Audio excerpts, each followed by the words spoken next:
How's it going, everybody? This is BeatTheBush. Today I'm going to talk about yet another financial situation one of my subscribers have. Today's video comes to you from a girl that messaged me on Instagram. By the way, I have an Instagram account. It's called the BeatTheBush. This person, let's call her Hannah right now. I blurred her face out for obvious reasons. And she says, "Hi, I've been watching your videos for almost a year now. I just watched this morning's video. For your next one, could you please do an example of someone making 120K a year but has 150K in student loan debt?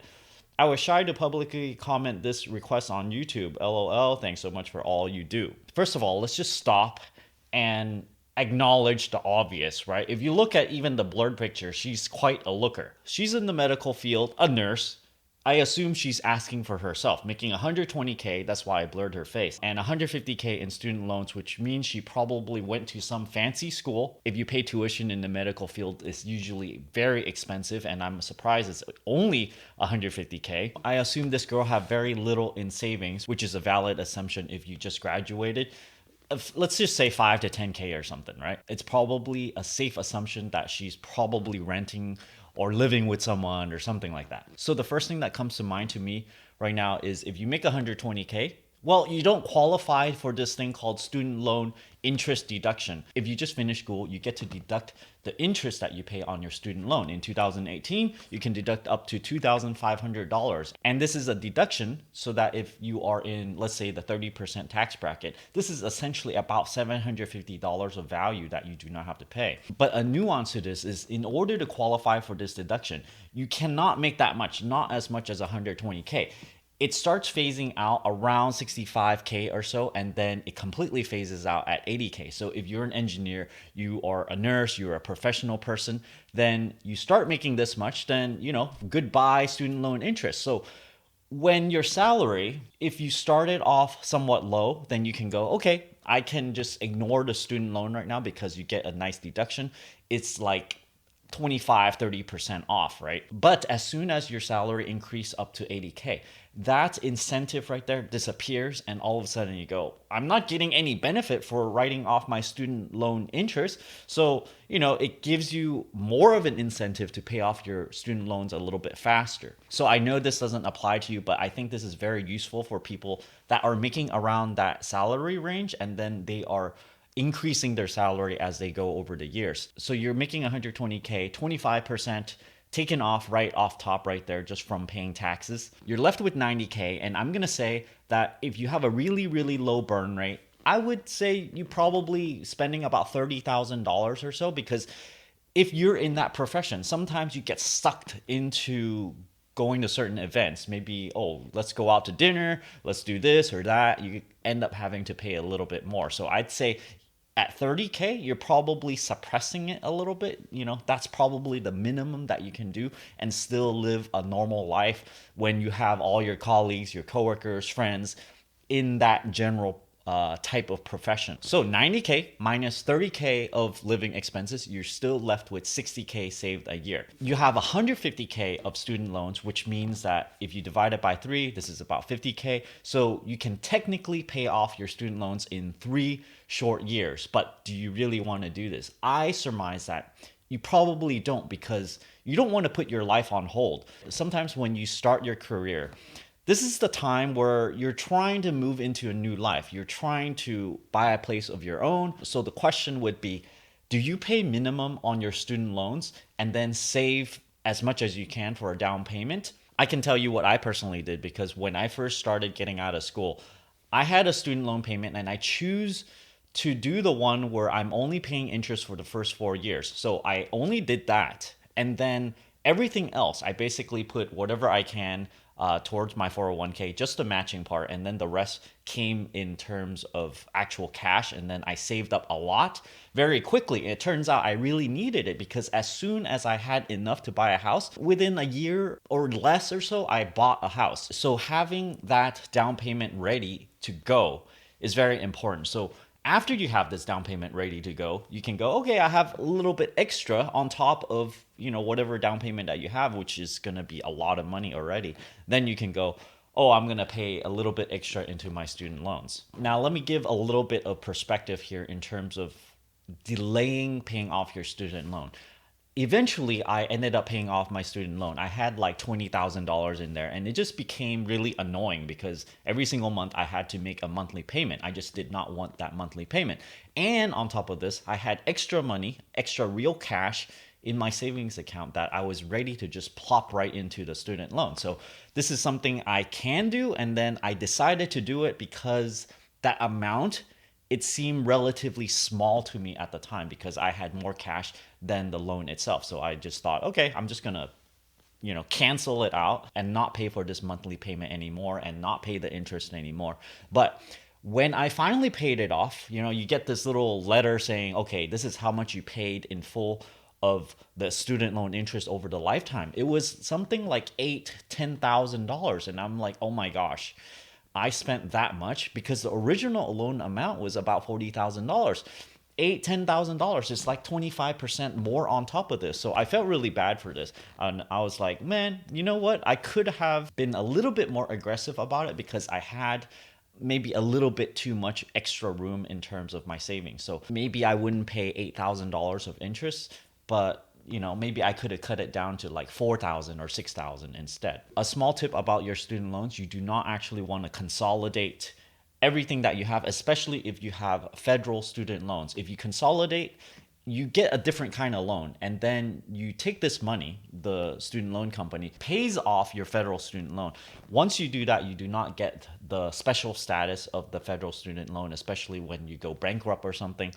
You can ask for deferment. When you have a consolidated student loan, you take away these special privileges. So be very careful when you do consolidate. When I graduated, there are different kinds of loans. Sometimes there are ones where you do not have to pay interest. There are ones where interest starts accruing after you graduate. And then yet there are other kinds of student loans which are even worse, where it accrues interest even while you're going to school. So I had student loans early on where I still had to pay interest right when I borrowed it, 5 or 6% or so. So when I looked at those, I'm like, I really don't want to pay that much interest. So I actually took extra cash that I have, whatever I earned from my job, and I paid those off immediately. Those unpreferred type of student loans. Eventually, what I'm left with was student loans that only had about 1.75% APR. Even though it's so low, I still wanted to get rid of all those student loans. So overall, my recommendation of what you should do would vary a little bit based on how high your student loan interest is. If it's over 8%, I would aggressively pay it down. Maybe if the entire loan was 8%, I would try to actually pay it off within 3 years, because 8% accrues very, very quickly. If it's around the 5% mark, I would give it medium priority. I would try to save for a down payment, and yet I would try to pay it off a little bit more aggressively. Whenever I have extra cash, I would plop it in there. Maybe if I get a bonus or something, I'll be like, yeah, I'm gonna put it all in there, reduce it by a big chunk, and medium priority. If it's only 2%, similar to the one I had, I would try to pay minimum, maybe even only pay interest only first for the first few years, because when you first graduate, you get to choose to consolidate to certain things, and you get a certain plan that you get to choose from. I would then maximize my savings for a down payment for a house. Now let me shift gears a little bit, because some people have asked about your retirement accounts. Generally, I kind of talked around it. So now I'm going to talk about it now. You have different kinds of savings mode, like your HSA health savings account. You would generally have this kind of thing if you choose to have a high deductible health plan from your employer. So choose this one so that you can save more and more money into your health savings account. Generally, if you're young and you do not have a lot of health issues, you can get this kind of high deductible health plan and then save a lot of money in there. Sometimes when you get this kind of account, your employer might even put money into it for you. Like I got like $500 every single year from my previous employer. For your 401k, I would definitely contribute all the matching part, whatever amount that they're willing to match 1-to-1, or whatever amount, I would max this out, because this is essentially free money. And when you're making 120K, I think you are in the position to max out your 401k as well. So I would definitely right off top say, put $19,000 into your 401k, max it out for 2019, it's $19,000. So, and then whatever amount that you have remaining after your living expenses, then this amount goes into a high yield savings account, and then you can, let it simmer over there until you're ready to buy a home. So some of you might ask, oh, if you contribute too much to your 401k, wouldn't this lessen the amount of savings that you have, the amount of liquid cash that you have in order to buy a home? So I would say, yes, it does, but then it also hurts too much to pay taxes now because you're in the higher tax bracket. You're going to pay 25-30% because you earn 120k. So I would rather not pay the government taxes and just plop that into a 401k. And if you're really hurting for money to buy a home, you can actually borrow from your 401k. But know that there are nuances to this, because if you borrow from your 401k, you end up paying interest to yourself, which is a good thing. That interest that you pay, it goes into your own retirement account. So you're paying interest to yourself. So this is not a bad thing. It allows you to contribute to your 401k due to this interest, this weird interest thing that you're paying yourself. Do you know that if you go this route, if you ever switch employers, sometimes this amount that you borrow from your 401k gets immediately due. They ask for it back. So if you borrowed a significant amount, let's say 40k, they want it back. So all of a sudden, you need to dig out $40,000 from somewhere. So then this might act like a retainer for you to stay at your current employer, which may or may not be a good thing. But I feel like sometimes if you're in the medical profession, you might stick with your employer for quite some time. So if it seems like that is something you probably would do, then possibly the risk might be a little bit lower. So that's it for my recommendations. I think this is pretty straightforward. Contribute to your HSA, max out your 401k, minimize your spending to about $30,000 a year. Depending on your interest rate on your student loans, I would either minimize paying into your student loans and then maximize your savings so that you can go for a down payment on a home, because this is for me personally, one of the highest wealth builders that you can get, because it allows you to contribute to your mortgage and that money gets locked in there. And if you buy a home at the right time, it ends up being a major contributing factor to increasing your net worth. Thanks for watching this video, and thanks for sending in this question, the made up name Hannah. Don't forget to give me a like on this video, comment down below. Let me know if there are other scenarios you would like me to talk about. Right now, I feel like I covered a good swath of the population already. Maybe something like a lower income, maybe a higher income than 120K. Someone mentioned like 200K. For those people that are really well off, living in the coastal cities, living in San Francisco or New York, making a lot of money, and yet they find themselves not being able to save all that much because their burn rate is super high. And as always, don't forget to push that subscribe button and ring that bell icon. Thanks for watching.